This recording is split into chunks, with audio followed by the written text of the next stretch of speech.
Io voglio fare un ringraziamento. È stata questa immagine la Lega ricompattata presente ieri nella struttura coperta del bocciodromo di Villorba. Certo, sono passati i tempi delle feste oceaniche nella tensostruttura del Prato della Fiera.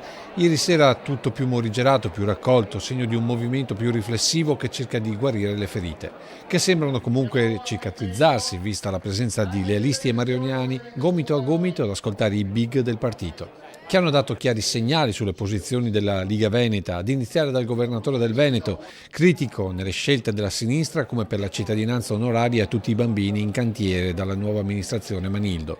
Dica piuttosto se sta azione qua serve per sostenere lo Ius Soli o se è fine a se stessa. Questo se voleva più.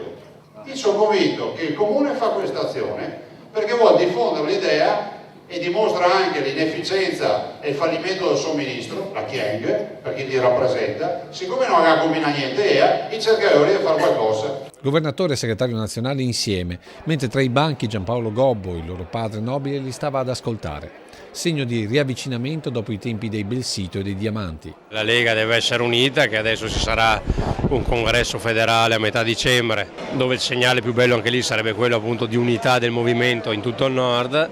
E quindi il fatto che ci fosse Paolo Gobbo, Paolo Dozzo, Luca Zaia vuol dire un segnale di ricompattamento importante. Una Lega che vuole tornare alle origini e soprattutto tra la gente per capirne i bisogni e condividerne le situazioni, così come il governatore che ieri ha lasciato la festa leghista per incontrare un gruppo di agricoltori di San Bendemmiano che hanno vissuto il dramma del suicidio di uno di loro. Pensare che qualcuno comincia a catalogarli come fatti fisiologici vuol dire che non ci siamo. Noi non gettiamo la spugna, non ci omologhiamo ai suicidi, non ci pieghiamo davanti alla crisi.